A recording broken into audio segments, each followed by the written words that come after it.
Dear students, as you know, you are reading about tense, and in future tense, today I am going to describe about third part of future tense, that is future perfect. Now we can see how we can define to future perfect. So this tense denote an action that will be completed at some point of time,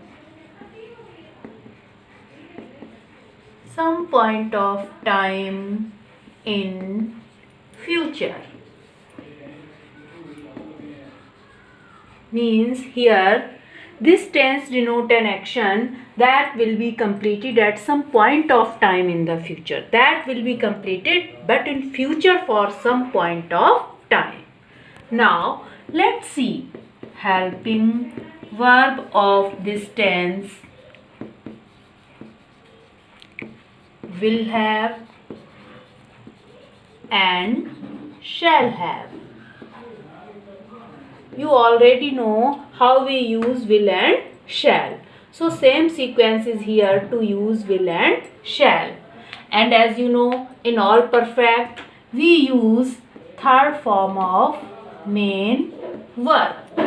Now we see some examples of this tense. Just as first example is I will have done my work before you come. Now see, I will have done my work before you come. So just like past perfect, you see here are two sentences. One is in future perfect and the second is in present indefinite. Now you can see before you come, but that is in the future. So you see this sentence is also described about some future time. You can see some more example. Will you have finished your work? Will you have finished your work by 10 o'clock tomorrow?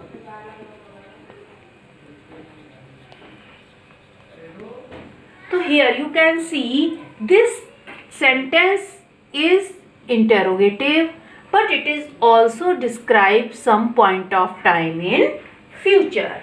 Now you can see this is the sequence of future perfect and described about some time in future.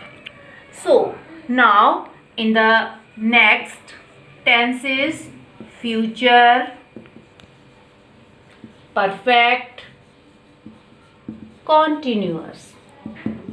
So as you see, this tense is future perfect continuous. So here is perfection and continuous. So this tense shows that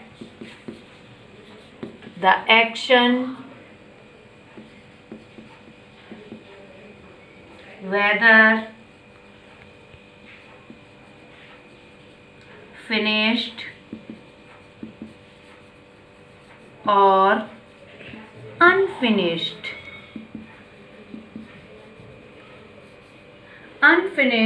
has been in progress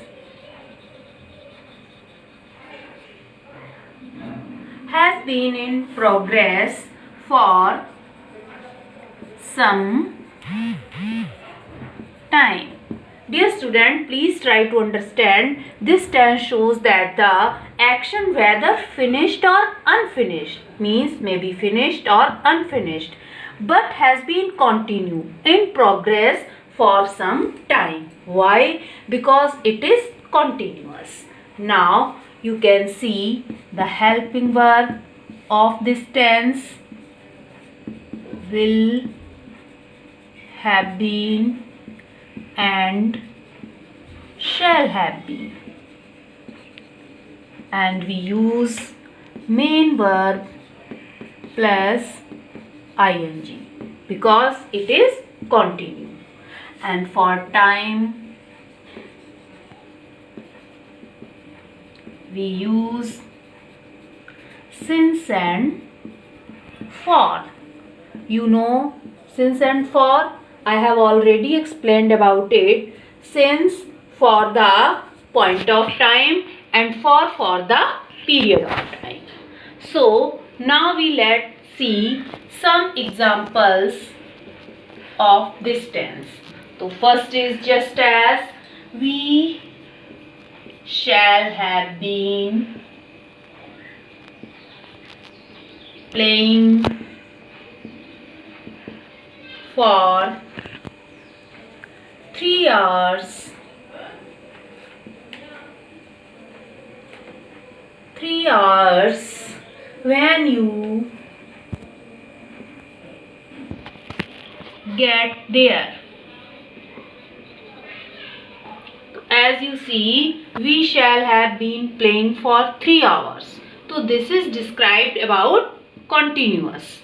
And when you get there, so this is described about future perfect. Here it means to say, we shall have been playing for 3 hours. Means he has been playing for 3 hours, but even then he is continue. They are continue when you get there. Now some more example, like as: why will they have been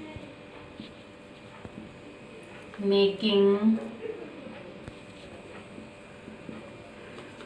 a noise since 2 o'clock when mother came there. As you see, why will they have been making a noise since 2 o'clock when mother came there? So this is the example of interrogative. You can see in both of the sentence there is some point of time and the work is unfinished, going on, continue for the progress. So dear student, this is the structure of tense. You can note them. All the rules are given there. You can study them and you can do some exercise from your book. In the future, in the next time, I will give some exercise to complete according to these rules. Thanks.